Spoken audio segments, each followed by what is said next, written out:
Enerline. The rich ako, which is ahente.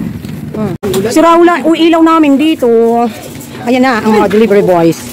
Ang Lourdes. Alam na nila. G, tanggalin mo na kaya yun. Marami yun eh. Oo. Hindi, marami yung mga boxes. Ayan o. So, ay. Ito kasali. Ay, sa nagulat nga ako. Sabi ko, makabili dyan na naman natin, Lourdes. Paminta yan, paminta. Paminta ba yan? Repakin. Ayan natin mga orders. Lalaki yan daw kami, sabi natin Lourdes. O, diba? Hindi, kapag binalik natin yung mga dating video natin last year, medyo payat pa tayo nun. Kaya nga. Nagpabuhok natin nun. Ngayon, ano nangyari? Guys, Hindi nga ako pagpano. galing daw sila sa pwesto. Yung binibilang ko sa Santa Maria, guys. Sa mga taga Santa Maria, kung saan mga mapapasyal, punta kayo doon. Pagka minsan, magbablog ako ulit. Pero nasa mga vlogs ko po yun eh. Yung ating mga shelves, sa shelves po natin ginaya yun. Gaya-gaya kasi tayo, wala tayo originality. Diba? Ate Lourdes natin. Numatay ilaw namin eh.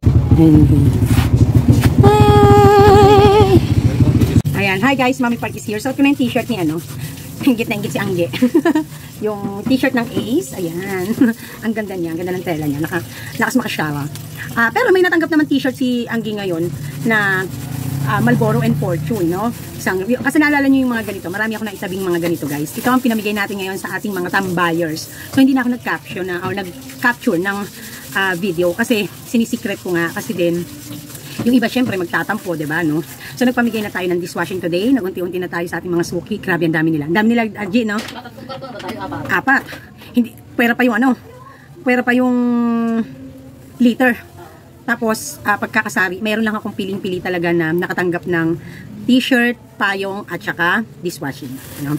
So wag magtatampo po, no, sa ibang makakapanood na ano kasi po talaga pong sila po yung talagang the best na mga customers na talagang naiintindihan kung bakit ang pagsuporta nila sa ating hanap buhay ay malaking bagay kay Mami Park, no? So syempre, may Angie tayo, may empleyado tayo. Kahit naman noon na may empleyado tayo, no? So umaasa sa atin sila na syempre para mabuhay din, no?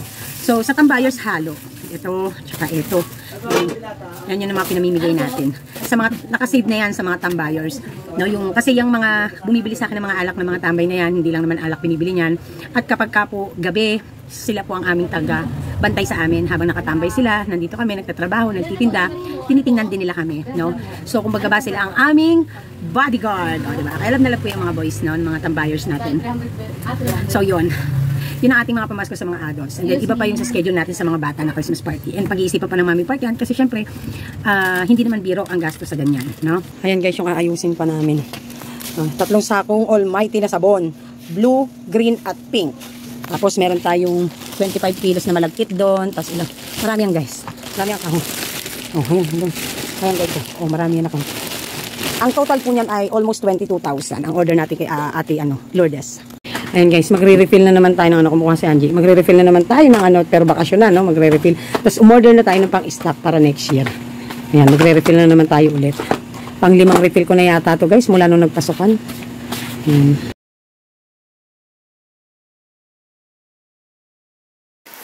Hi guys, Mami Park is here. Ayan, so dapat kanina pa to tapos eh. Nakatulog ang mama.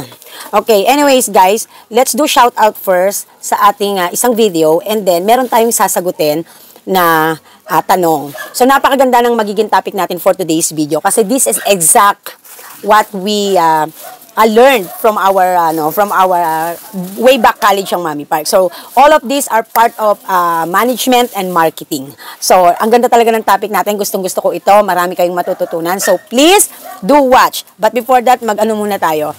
Mag-shout out muna tayo. And ano ba ang magiging topic natin? Pag-uusapan natin how to promote your product, how to sell your product. Yan ay i-relate natin sa specific na tanong ng ating isang viewer subscriber. Kasi, di ba nga nakwento ko sa inyo last time na I need to go back na talaga sa aking original plan before bago naging boom ang ating hanap buhay. Kasi gusto ko talagang pasukin ng pagdi-dishwashing business, no? So actually nasimulan ko na yan before. Huminto lang nga ang Mami. So ano ba yung ginagawa ng Mami Park o ginawa ng Mami Park, no? So basahin natin eksakto yung tanong ng ating isang viewer nang sa ganun naman ay magkaroon kayo ng idea. Okay? So ayan. So, let's do shout out doon sa vlog ng Mami Park na basic requirements for hiring tindera. Tapos binigyan tayo ng award ni Ace Ice Cream na being a promotional and ambassador. So, okay. So, shout out to Ricky Anuevo. Good luck to your next business venture, Mami Park. Mama Neng's Vlog 8587. God bless you more, Mami Park, sa magiging new venture mo. Maria Concepcion Bueva 9520. Good morning, Mami Park. Ganda talaga ang store nyo. Ganda tingnan kasi maraming paninda. So, actually po, nag-deliver kahapon ng DCFE. Sino pa ba? DCFE and JRNR, no, yan yung mga Downy Ariel natin. And then tomorrow, magdi-deliver ang Nestle, worth nasa almost 14K yan. And also ang Midland, ng ating mga Tang Juices and Eden Cheese, yan ay nasa worth almost 8K. No, so kumbaga ba, and then ice cream, no? So ayan. So tayo, ano lang tayo, carry lang, kahit ang daming ano. Sige, Ate Lourdes, sa atin, nag-deliver, no, worth almost 22,000. So kaya, okay. Yan, maraming salamat po, Eleanor Rosero, good luck kasari to us, mga kasari, for 2024. More blessings to us, Mami. About sa dishwashing, plano kong pasukin business din, yun nga lang, pag-uwi ko. No, kung magawa siguro baka i-ads on niya. Veronica Chill 24, good morning, Mami Park. Ang galing ng next project, good luck po. Grace De Los Santos, na which is dito, manggagaling ang ating pinaka-main topic. Thank you for asking, no, Ma'am Grace. Ako hindi ako madamot sa information as much as possible. Hanggat kaya ko na at maaari ko namang i-share sa inyo, I will do it, no? So, Mami Park vlog nyo po, Mami Park, paki-vlog nyo naman po tungkol dishwashing business nyo. Paano po nyo ito i-market? Ano po ang marketing strategy yung gagawin ninyo?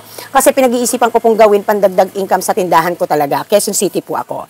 So, this is a very slight difference sa aking i-discuss. Since ads-on mo ito sa tindahan mo, madali lang ang marketing strategy dito, ang promotional strategy. Pero syempre, tuturuan ko kayo ng mas mahirap. Kasi mas maganda itong matutunan nyo. No? I'm so excited na matutunan nyo. Kasi lalo na, so ito hindi lang to focus sa dishwashing business, no? Focus ito sa mga produkto na i-carry nyo na hindi pa masyadong kilala sa merkado. Paano kayo magpapakilala? Ano ang gagawin nyo para makabenta kayo? Okay? So, Winnie07, thanks Mami Park sa mga advices. Jenilyn Alunan, 3620. Wow, ang dami mong stocks, Mami Park. May daga din po ba sa tindahan mo, Mami Park? Paminsan-minsan. But because Daddy Park is always ready to have a, yung pang trap, napagtatagumpayan naman namin. Marvy Tara, 9891. Mami Park, bet na bet ko ang way ng pagbablog mo. God will, very soon yung tindahan ko, mauumpisahan na rin. God bless na po. Subscriber from London, Mami Park. Ay, how's the bridge? London Bridge is falling down. Ayan, shout out to you, Marvy, from London. Imagine, nasa London pa ang mga subscriber ng Mami Park. Nasa iba't ibang parte ng mundo. Thank you very much po sa inyo, ha. Eleanor Rosero, 3626. Mami, taga San Jose po ako. Hopefully, andyan na ako for the month of March 2024. Gusto ko yan, dishwashing. Okay. Malay nyo naman, if mag-successful, syempre claim na natin na mag-successful. Kung gusto ni Sir Emma na hawakan ko ang San Jose, why not? Diba? Why not naman? Basta magkaroon lang kami ng mahigpit na Ang gusto ko kasi yung mahigpit yung exclusivity. Yun ang gusto ko, yung exclusivity. Ibig sabihin nun, no one can enter in my area ng aking baluarte. Yun ang kasi doon. Kasi business to no? Ayan. Mami Perla Vlogs. Naku po, Mami Park. Pinagdaanan ko yan. Ganyang bagay. Okay. Let's go back to Grace De Los Santos, 918. Ayan. It took me for a while to go back in my college time, reminiscing yung mga pinag-aralan namin. Buti na lang natulog ako at nagkaroon ako ng pagkahimasmas at naalala ko ang mga ibang mga pinag-aralan. And so kaya naman ay binago ko ang aking vlog. I already shoot one at umabot ng 37 minutes, no? Ano na yon, pinabilis ko na. So hindi ko siya i-upload and then we'll start again. Okay, so sabi ni Ma'am Grace De Los Santos ay kung paano ninyo ito i-market. Ano po ang marketing strategy? So in today's video, ang pag-uusapan natin ay ang the 4, actually 7 to no? Pero magfo-focus tayo sa 4, no? The 4 piece or the 7 piece of marketing mix. Oh, ano bang ibig sabihin yan?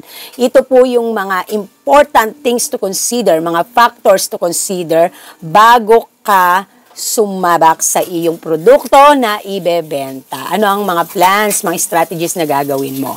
Okay? So, ako kasi guys, bago natin umpisahan yan, na yung ating marketing mix, no, ang ating 4 or 7 piece na tinatawag letter P, no? Bago natin simulan yan, ako talaga, kapag kaganyaan na merong niche ang produkto na inaalok ko, or kahit variety pa siya, basta inaalok ko, dinideliver ko, meron talaga akong way how to do it, no? And this is my own style. So, I want to share it with you. So, pero ito, in general rules, ginagawa din talaga to. Ito yung standard din na ginagawa. So, bago ka mag-out ng produkto at sa market, syempre, nagkakaroon muna ng market saturation. Ano po bang ibig sabihin ng market saturation? This is where you are checking the area na target mong pagdalhan ng produkto mo or target mong ibenta ang produkto mo. This is where you saturate it or sasalain mo or i-check mo muna if there is a place for the market. Ibig sabihin, kung meron ka bang edge na magkaroon ng market share, na magkaroon ka ng place sa merkado. Yun ang ibig sabihin niya. So, that is why you're doing the market saturation or area saturation.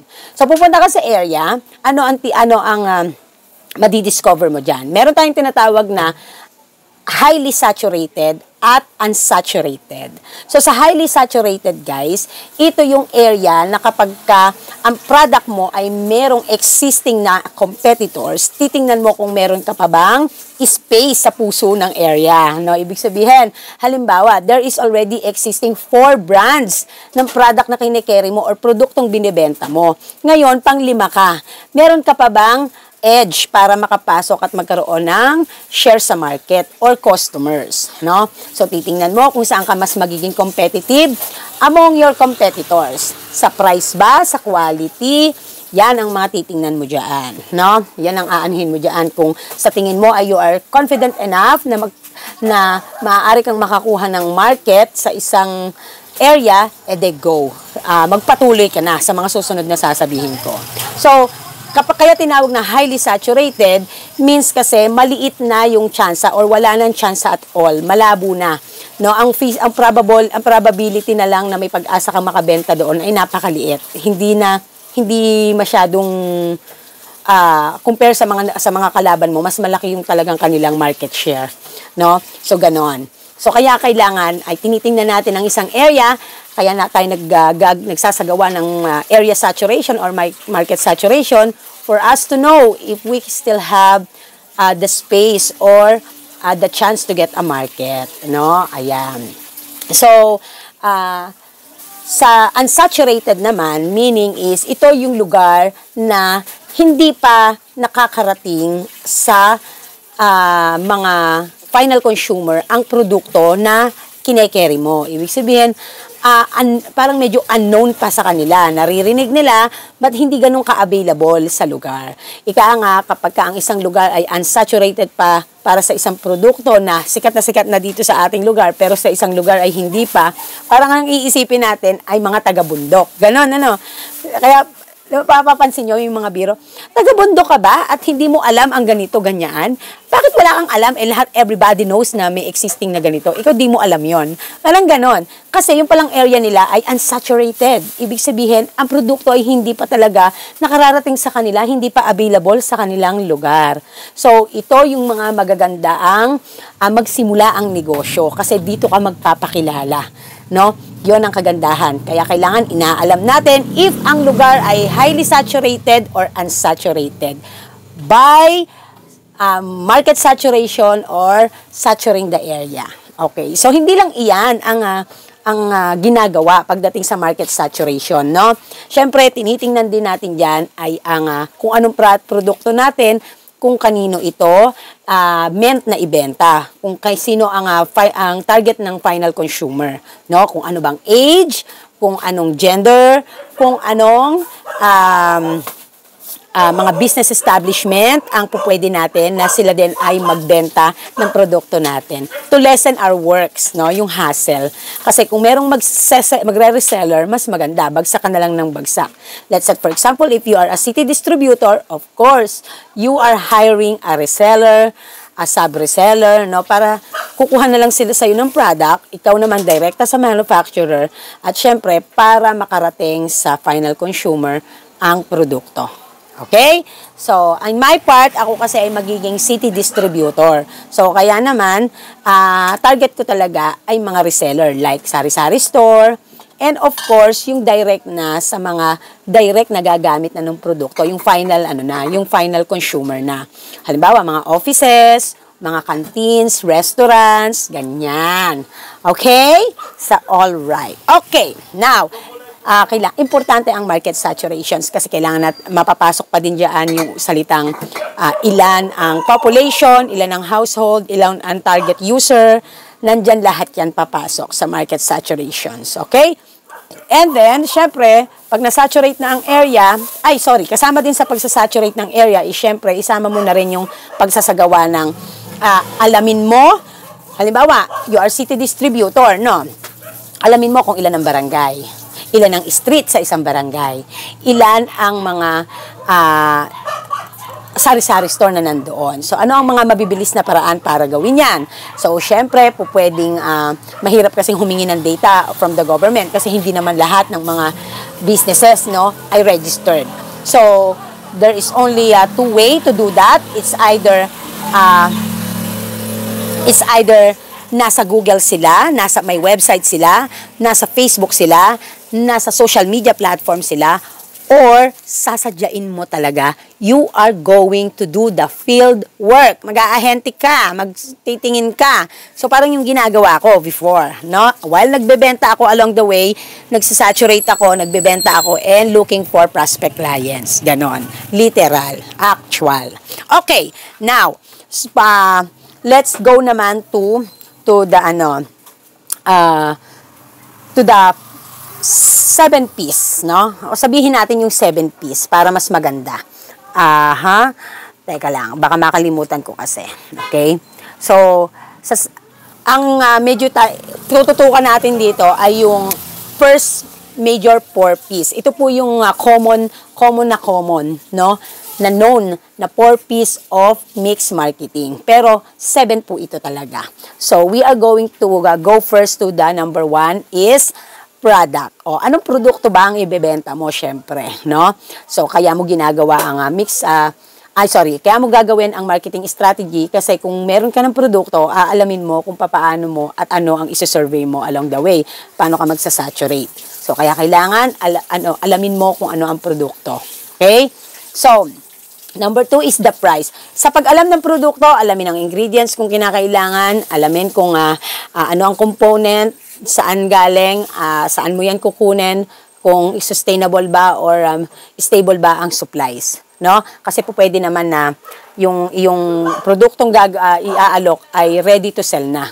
Ako kasi guys, hindi talaga ako mahilig na pasukin ang business na from raw materials and then I will make a one product and then saka ibebenta. Ako, mas gusto ko yung ready to sell na produkto. Ayokong pinahihirapan ng sarili ko. No, I can make money with buy and sell na lang. Kesa naman yung ako pa ang magmamanufacture. Mas malaki po kasing abala pa sa akin yon. And not abala naman kung malaki kikitain. Kung milyon, why not? But the thing is, I am not the kind of person when it comes to manufacturing or producing. Ako, ang gusto ko lang talaga buy and sell para mabilis ang transaction. For me kasi subuko na guys diba nung bata ako, manufacturer kami ng mga folding bed. I know from raw materials how to make a one product, no? Yung final product. So, for me, hassle sa akin yon. Naalala ko nga, sabi ng Lola Park nyo, parang nakikita ko, gusto ko, sino kaya sa anak ko ang magmamana ng hanap buhay namin, yung business legacy ng pamilya namin ng pagpo-folding bed. At the end then, wala din namang nag-carry talaga. Walang nagpatuloy. Bukod dun sa competition is, siguro kasi talagang we've been there, matrabaho talaga yon sa totoo lang. No? And I am so proud to my parents na namulat ako dun sa ganong klase ng hanap buhay na from raw materials, gagawa ng isang product, and then you do the marketing, no? Ang galing talaga. So nice to have that experience growing up. Okay, anyways, yun sa product. Number 2 is the price, no? So, i-consider mo, meron bang edge? Pag competitive price ka ba, you are going to offer the lower price, no? So, also, syempre, sa price ay yung isama mo na rin kung ang price ba ay tawag dito, katanggap-tanggap, no? And also, you as the mamumuhunan din, no? To sell the product, okay din ba, no? Kung makukuha ba, kung sakali bang hahango sa'yo ang mga reseller mo, makakakuha din ba sila ng magandang profit margin? Ano ang kakalabasan ng profit margin? Mataas ba ang profit margin? No? So, kasama po iyan. Dito ay papasok na yung pagpa-probable mo kung paano kakikita. No? Yung income, yung profit. Okay? Next would be the place. Ayan. Sa place, saan mo ibebenta ang produkto mo? No? Kaya nga magkakaroon tayo ng, balik tayo sa una, market saturation. Sino ang target mo? Paano mo gagawin? No? So, kaya inuna ko na yon para alam nyo na ang gagawin. Okay? So, place, saan ibebenta. Now, and number 4 is the promotion. Ito na, pinakamasalimuot sa promotion. Okay, babalikan natin. Yan yung 4. Yan yung first 4, product, price, place, and promotion. Pero 7 yan. Sasabihin ko din yung hanggang 7, pero babalik tayo kay promotion, dun sa number 4. Okay? So, sa number 5, packaging, no? Anong klase ng packaging ano ang itsura ng produkto mo? Papaano mo yan i-market, no? Ganon. Usually, ganun lang sa packaging, no? And then, positioning. Sa positioning, guys, actually, magte-take effect yan kapag yung promotion, nagawa mo yung una. Magte-take effect. Kasi, sa promotion kasi, yung result niyan ay nandun din sa positioning, sa number 6. Nagets po ba? Sa number 6, positioning. Magte-take effect lang ang positioning kung effective ang iyong number 4, which is the promotion. Okay. So, kasi po, sa positioning po, ay dito po, paano ang magiging perspective, ang magiging thinking ng mga tao sa iyong produkto, no? Kung maalala nyo po, lagi kong sinasabi, have your trademark. Kapag yung sa tindahan, di ba? Yung halimbawa, magkakaroon ng, pag sinabing, kay Mami Park mura at masayahin sa kanyang tindahan pag bumibili. Yun yung na-trade, yun yung naging marka mo sa tao. Yun yung kanilang thoughts agad na iisipin kapag kay Mami Park. No, kumbaga ba, ginagawan mo ng imahe yung kung ano ang magiging isip ng mga tao sa produkto mo. Something like that. Nagets ba? Yung kung anong magiging posisyon ng produkto mo sa merkado. Kung ikaw ba ay, kapag sinabing ganito, no, isang patak, ganyan, di ba? O pag sinabing pagka sinabi namang ito pangmasa, number 1 na na ganyan. Di ba merong mga ganyan? Halimbawa sa SM, di ba pag sinabing SM, we've got it all for you. Pag BDO, we find ways. Di ba? May mga ganyan silang mga ano ba tawag doon? Parang mga spills. So, yun yung parang mo yung position ng produkto mo sa merkado. Ano ba? So, magta-take effect lang yan once effective din ang iyong promotional strategies, which is the number 4. Okay, go tayo sa number 7, people. So, people, this includes customers and also includes who will be the other people that can help you to sell your product. Nandyan na yung may ahente, no? Hindi nyo po ba alam na isa sa ikinayayaman ng mga kumpanya ay itong mga ahente na to. Kaya po pagpapansin niyo, iba po ang kanilang sahod compare sa normal clerical position lang. Ang iyong position sa kumpanya, kung back office ka or ganyan-ganyan. Kasi ang mga ahente, may basic salary, may allowance, food and gas allowance, no, sa iba, and then also commissions, lalo pa kung nabit ang quota. No? So, kaya po maganyan ang offer ng kumpanya kasi itong mga ahente ang mag-aakyat ng sales at maggagawa ng paraan na makilala ang produkto sa merkado. These are your people that help you to promote your product. These are the people that involved in your business or in your product to go or para matanggap or makarating final consumer. Okay? Gets? Okay, that is number 7. So, repeat natin, mag-review tayo. Number 1, sa mixed marketing strategy is the product, price, place, promotion, packaging, positioning, and people. Okay, balik tayo sa promotion. Since kasi ang tanong ni Ma'am Grace ni Ma'am Grace ay about how to promote your product. Ito po talaga ay own strategy ko. There is a standard way how to do it, but syempre, iba-iba tayo ng diskarte. Kasi iba-iba rin ang ating case, no? Iba-iba ang ating area, iba-iba ang hinihinging sitwasyon. So, yung approach din natin, hindi basta-basta lagi na lang nasa standard. Maaaring exceed sa standard or meaning ay mas gagawin pa nating best at good o mas creative or mas unique compare doon sa nakasanayan. Okay, when it comes to promotion, no, siyempre gagamit ka ng strategy. So, that is called promotional strategy. So, sa promotional, syempre, dahil nag-saturate ka na, hindi lang iyan. No? Hindi lang iyan ang mga, di ba, meron tayong market saturation. Hindi lang iyan yung mga pwede mong mga channels na magamit na, halimbawa, sari-sari store, reseller, kukuha ka reseller, ganyan. Hindi lang iyan yung mga channels na pwede mong magawa. No? Halimbawa, meron kang shop, meron kang meron kang gagawa ka ng isang parang pinaka-center at lahat ng nasa area na yon doon ang punta. Meron ka isang center sa ganito, ganyan. So, if you are a distributor, pwede mong gawin yon. Kung ikaw naman ay syempre, sa channels, maaaring gamitin mo naman dito ay yung mga platforms, mga online platforms, no? Halimbawa, social media, no? Isang form of ways or form of tools or tools na magagamit mo to promote your product, no? While you are doing the actual selling and actual promoting it direct to the customer, you can also combine with promoting it with the social media. Facebook, no? Magpapa-ads ka sa Facebook para maging magbabayad ka kay Facebook para maging ads ang iyong video, no? Para ma-recommend niya sa mga sa mga videos or kaya naman ay mapanood ng iba.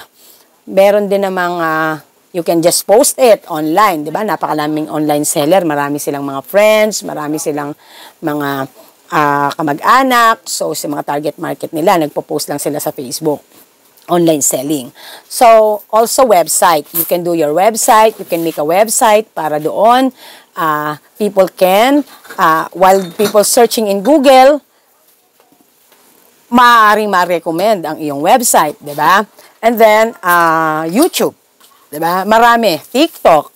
Marami. IG. No? Instagram. Twitter.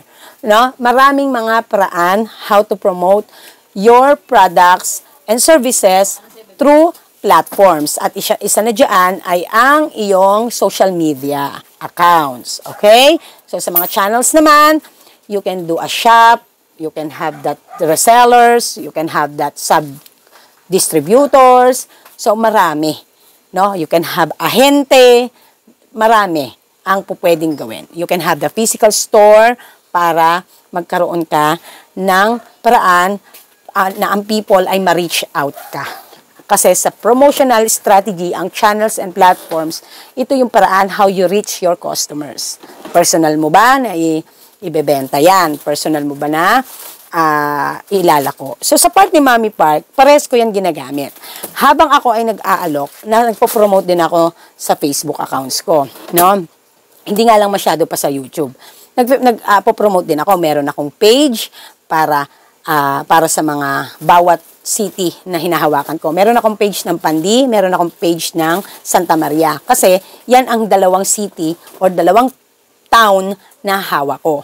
So, pine-prepare ko na yung sarili ko for that. Kaya, kahit nag-stop ako, so if I come back na, if I'm ready to come back again sa pag-field, at least masusundutan na. So, kung mapapansin nyo din, ako, nagvo-vlog din ako ng mga target, yung mga tina-target kong mga customers na may mga businesses, like for example, restaurants, kasi dishwashing ang aking kinikaring product, pinopromote ko din yung produkto nila. Not produkto, yung kanilang business. Halimbawa, gumagawa ako ng mga simple videos, kumain ako doon, or kaya tinignan ko ang mga menus nila, at pinopromote ko ang negosyo nila. Halimbawa ay pavilion, no? Pinopromote ko din yung kanilang businesses. So, that is my free promotional advertisements para sa kanila. Sa pagtangkilik nila ng produkto ko, and ako naman ay para i-promote ang negosyo nila. Okay? So, sa pamamagitan ng platform, ng social media platform, na nasa akin social media accounts na promote ang business nila. Okay? So, yon. Isa yan sa mga binibigay kong ayuda na bukod sa tinangkilik nila yung negosyo ko, ay ako din ay pinopromote ko ang negosyo nila. Ganon. Kaya hindi hirap ang mga magre-reseller kasi meron na akong backup online or social media promotions para sa kanila. Hindi na rin sila hirap. Kapag tinanong ng kanilang final consumer kung saan yan, kilala ba yan, ano ba yan, pwede nilang i-refer sa aking panoorin nyo po sa YouTube, panoorin nyo po sa Mami Park or Mami Team Park or kaya sa account ng Pandi Distributor at ng Santa Maria Distributor yung mga proof of sold products, mga customers, mga nakabili na, nakatry na. So, iyan ay napakaganda. Kasi, tinutulungan na rin natin at the same time na itong mga prospect clients natin or mga people natin na tutulong na ibenta ang ating produkto para makilala, ay may ayuda na tayong promotions. Kasi hindi naman lahat ay talented or kaya naman ay can able to do or to speak the way you are, no? Hindi naman lahat ay maboka, pero gustong kumita, gustong magbenta. So, nahandyan ka dapat. Bilang distributor, bilang maker ng isang produkto, kailangan meron kang help to them to promote the product. So, isa yan sa napakagandang bagay. I also, actually, plan na yun dati pa. Dahil nga nag-stop ako, hindi muna ako nagpagawa. I also planning to have a tarpaulins, no? Lalagyan natin ng ating mga sari-sari store na target na they are authorized reseller ng produkto. Kasi kung exclusivity ang pag-uusapan, syempre, sa atin lamang manggagaling kung sino ang mga authorized nating magre-resell niyan. Kasi ang mga magre-resell niyan na hindi sa iyo nakakuha at ang area ay nasasakop mo, pwede mo silang isu o kaya naman ireklamo sa napag-usapan nyo ng manufacturer or ng maker ng isang produkto. Kasi kumuha ka nga ng exclusivity na distributor. Okay? So, kaya ako ginagawa iyon. Gusto ko exclusive. Why? It is because para maprotektahan ko yung market ko at yung sales ko. Negosyo to syempre, diba? Kaya hindi po pwede sa akin yung kailangan may exclusivity kasi ang produkto ay pinakikilala pa lang, no? At syempre, pinapaliit natin yung tsansa na maging highly saturated ang ating area, but highly saturated na tayo naman yung major paano ba doon? Provider. Okay, nagagets po ba? So, yan lang yung mga strategy na ginagawa ng Mami Park. If they were asked demo, go ahead. No? Since ako, nakaipon na ako ng mga demonstration videos, dahil nag-field ako before, nagpunta talaga ako sa mga restaurants, tiniis ko talaga ang init, ang pagod, ang alikabok, ang mga sebo sa mga kamay ko, naghuhugas talaga ako literal, at binibidyohan ko para meron na akong malikom na actual demo. So, kaya ngayon, baka hindi ko na siya kailangan pang gawin kasi meron na akong mga old demos na po pwede ko nang gamitin to promote the product. So, kailangan minsan talaga gagawin mo yon, no? Kaya lang, syempre, hindi naman tayo yayamanin at tayo mismo talaga ang nagwo-workout sa produkto natin na ibenta, na ipakilala. Syempre, ako mismo gumawa, no? Yung mga mayayaman, syempre, ng mga kumpanya, syempre, mag-hire sila ng someone or ng tao, ahente, to do it, to demo in the prospect clients. Unlike doon sa ako, talagang lahat ginawa ko from zero. No, from zero na i-promote. Pero yung gawin yung product, hindi na. Kasi I don't like the manufacturing business. Hindi ko talaga gusto yan. Masalimuot kasi yan. And talagang pagka-manufacturing ka, you really need a space. Wala pa naman akong property, no, to do something pa na bigger than that. If I could have income naman na I can only buy and sell as a distributor or seller, why not? Yun na lang ang pasukin ko. Yun ako talaga, no? So, ang pinakamaganda kasi dito sa pagdating sa ganitong mga klase ng bagay-bagay na usapin na marketing and promotions, ganyan, talagang kailangan ang isang tao talaga ay maboka. Maboka, madaldal, magaling, at kapanipaniwala. Kasama na rin natin dyan ang kanilang physical appearance. Kung mapapansin nyo, mas madalas kapag may mga ipinopromote, may mga nagmo-model, babae talagang magaganda ang kinukuha, no? Talagang is a part of promotional strategy, no? So, I think nasabi ko na naman na halos lahat. And kung may mga small details na lang, ay siguro you can search and learn for yourself. No? Mainam din yung hindi lang nakikinig, siyempre mag-aaral din kayo ng sa sarili nyo. Kasi, you can apply those things na sinabi ko, but siyempre, again, iba ang situation ng area nyo, iba ang, maaaring iba ang approach na gagawin dyan. So, you find it for yourself, okay? So, kailangan meron din sariling pag-aaral bukod sa nakikinig, okay? So, thank you very much. As I do hope may natutunan ng lahat. This is Mommy Park and this is Team Park Fighting. Bye!